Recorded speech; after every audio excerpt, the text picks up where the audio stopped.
got my TTArtisan 50mm F1.2 lens and I'm so glad that I bought it. It's a real bokeh monster at about only $100 US. In this video, I want to share with you what I like and what I don't like about it. And if you're considering buying a budget portrait lens, you might want to check this video out to see whether it is the lens for you. Just in case you're not familiar with TTArtisan, it is a rather new manufacturer founded in 2019 based in Shenzhen, China. At first glance, it is already a very well-built lens, made entirely with metal. So is the front lens cap. Unlike common lens caps, with this one you have to screw to open it. This is a manual lens and there is an aperture ring at the front. When you turn it, you can hear this. And there is also a focus ring, very smooth when you turn it. The lens is very compact. The size goes perfectly with my ZVE10, but it certainly feels heavier than it looks.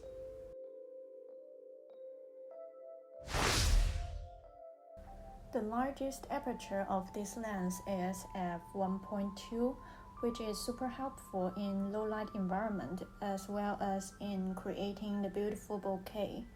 So now I want to show you some unedited sample photos so you can see by yourself how it performs.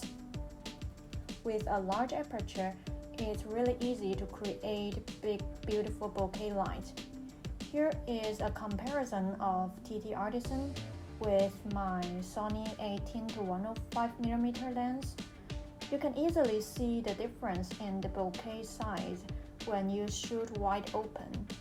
So if you like to play with the depth of field, I believe you will find this lens very helpful. But of course, you don't have to always shoot wide open. It also performs greatly when you use a smaller aperture. Here are some low light photos. You can see the smooth bokeh balls. But sometimes the bokeh balls appear in a more multi-angular shape. This is because, as you can see in this video, when the aperture is smaller, the aperture blades form this very special shape, and when the aperture is bigger, it becomes more circular. Let's also talk about sharpness. Personally, I think this lens is sharp enough, but if you are trying to find a perfectly sharp lens, then this is probably not what you would like. I would say this lens sort of has a dreamy look, so even when you are focusing correctly, it won't be as sharp as, let's say, a Sony G Master lens. Here I want to show you some comparison photos with my other two lenses. Here are some corks with light ball in the background, shot wide open with Sigma 60mm f1.4 and the Sony A10-105 f4 and the TTArtisan 50mm f1.2. I'm focusing on the cork on the right hand side. I think it's pretty obvious that TTArtisan isn't as sharp as the other two lenses, but still not bad. And now, these three lenses are all at f4. Can you tell which photo is shot by which lens? Did you guess it right? I think the quality is pretty close at f4, but if you look at it really closely, you can still tell that Sigma and Sony are slightly sharper. And now I want to show you some real-life portrait, so you can see whether you think this kind of sharpness is good enough for portrait or not.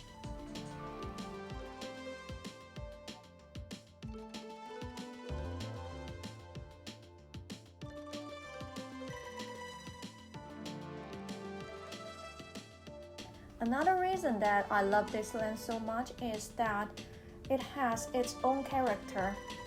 All the pictures that I show here in this video are unedited photos, and actually I don't feel the need to edit them because they have this very nostalgic look that I love so much.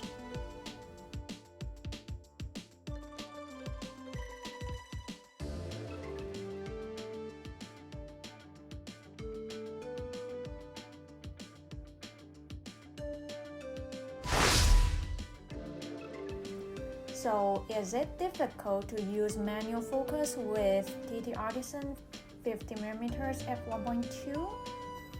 This is my first manual lens. I have never used any manual lens before, so I don't really have other manual lenses to compare with, but I think this lens is quite easy to use. Of course, at f1.2, sometimes you will miss the focus, but that can happen to any other lenses with a larger aperture. You can always use the peaking setting to help you see the area that you are focusing on, or you can use the magnifying function to check if you are focusing correctly. So personally, I think manual focus is not a problem with this lens, as long as you are taking photos of something that doesn't move.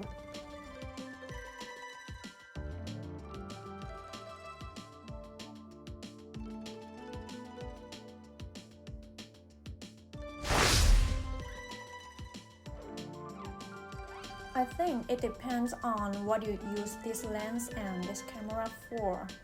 For example, if you mainly use this lens and this camera for photography, then I think it's perfect.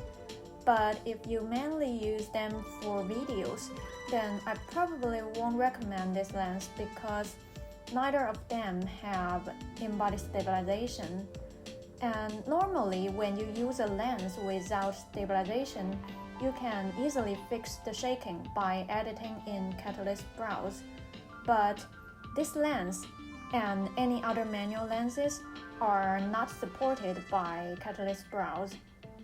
And in addition to that, this lens is 50mm, so all the shaking will be magnified by the long focal length. So unless you are using a gimbal or you are always using a tripod, I won't recommend this lens for taking videos. Aside from that, I also want to add that if you only look at the size, I think this lens looks great with Sony ZVE10.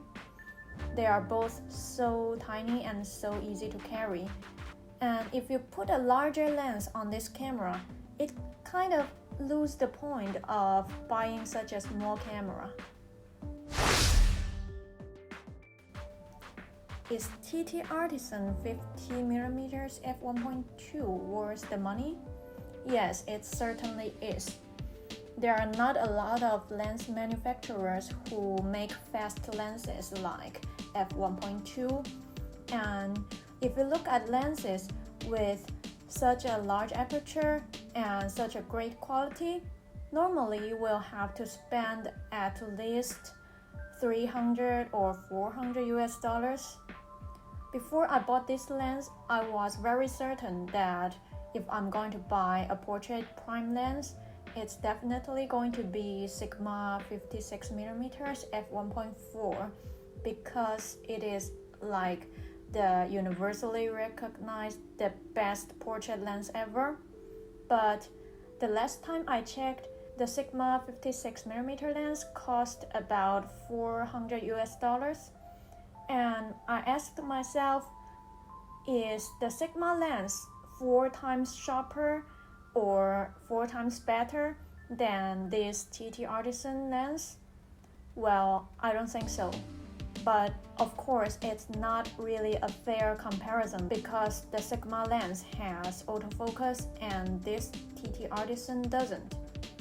But if you mainly take photos of still object, for example, you take product photos or photos of flowers, plants, then manual focus is not a problem at all. You can also use this lens for taking portrait photos of your families, your friends, basically just anything or anyone that is not moving very fast. But I won't recommend this lens for street photography because you don't have the control over strangers on the street, right? All I can say is that if you are on a budget, you want to buy a prime lens for portrait or products, and you don't care about autofocus, then this is probably the best deal you can find. So in my future videos, I'm going to cover a lot more about this lens, and there are still a lot of things I want to share with you about it. So if you're interested, please subscribe and give me a thumbs up, and I'll see you next time.